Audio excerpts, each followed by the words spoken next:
Hello friends, welcome back to our channel. ఆసియాలో అతిపెద్ద ప్రపంచంలోని రెండవ అతిపెద్ద ఆర్థిక వ్యవస్థ చైనా ప్రస్తుతం ఇబ్బందుల్లో ఉంది. చాలా కాలం పాటు ప్రపంచ ఆర్థిక వ్యవస్థకు ఇంజిన్ పాత్ర పోషించిన చైనా అంతకుముందు ప్రతి ఇన్ఫ్లేషన్ సవాలుతో ఇబ్బంది పడింది. నిరుద్యోగం ఆందోళనలు రేకెత్తించిన ప్రతి ద్రవ్యోల్బణాన్ని అధిగమించే మార్గం ఇంకా కనుగొనలేదు. ఇటీవలి కాలంలో నిరుద్యోగం ప్రతి నెలా కొత్త రికార్డు సృష్టిస్తోందని కొన్ని నివేదికల ద్వారా తెలుస్తోంది. పూర్తి సమాచారం తెలుసుకునేందుకు వీడియోను స్కిప్ చేయకుండా ఎండ్ వరకు చూడండి. జూన్ నెల గణాంకాలు చైనాలో 16-24 సంవత్సరాల వయసు గల ప్రతి 100 మంది యువకులలో 21 మందికి పని లేదని చూపిస్తున్నాయి. జూన్ నెలలో ఈ వయసులో నిరుద్యోగం రేటు 21.3% పెరిగింది. 16-24 ఏళ్ల యువతలో నిరుద్యోగం రికార్డు స్థాయిలో ఉంది. అనుభవం లేని లేదా తక్కువ ఉన్న యువత ఉద్యోగాలు పొందడంలో ఇబ్బంది పడుతున్నారని ఇది చూపిస్తుంది. అంటే చైనా యువత తమ మొదటి లేదా రెండవ లేదా మూడవ ఉద్యోగాన్ని పొందడమే కష్టంగా మారింది. ఈ ఏడాది వెనక్కి తిరిగి చూసుకుంటే జనవరి నుంచి ప్రతి నెల ఈ వయోభారంలో నిరుద్యోగం పెరుగుతున్న సంగతి తెలిసిందే. చైనాలో ప్రభుత్వం కూడా నిరుద్యోగం కారణంగా విమర్శలను ఎదుర్కోవాల్సి వచ్చింది. విపరీతంగా పెరుగుతున్న నిరుద్యోగం కారణంగా యువత నిరుద్యోగ గణాంకాలను చూపించే నివేదికను ప్రచురించడాన్ని చైనా నిలిపివేసింది.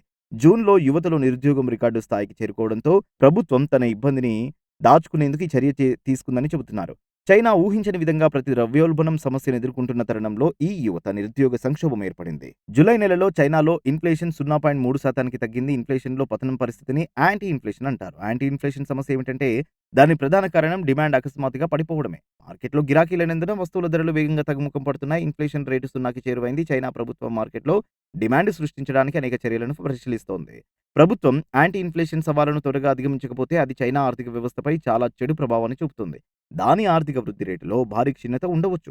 ప్రస్తుతం ప్రపంచంలో అమెరికా తర్వాత చైనా రెండో అతిపెద్ద ఆర్థిక వ్యవస్థ. అయినప్పటికీ పెరుగుతున్న నిరుద్యోగం, తగ్గుతున్న వ్యాపార డిమాండ్ కారణంగా చైనా మాంద్యంతో పోరాడుతోంది. జిన్పింగ్ తన టెలివిజన్ ప్రసంగంలో మాట్లాడుతూ దేశంలో కొన్ని వ్యాపార రంగాలు కష్టకాలాన్ని ఎదుర్కొంటున్నాయని అన్నారు. జనం ఉద్యోగాలు దొరక్క, కనీస అవసరాలు తీరక ఇబ్బందులు పడుతున్నారన్నారు. దేశ ఆర్థిక వ్యవస్థకు సంబంధించిన అంశాలు తన మనసులో ఎప్పుడూ తిరుగుతూ ఉంటాయని జిన్పింగ్ అన్నారు. ఆర్థిక సంస్కరణలను వేగవంతం చేయడానికి, బలోపేతం చేయడానికి ప్రయత్నిస్తున్నామన్నారు.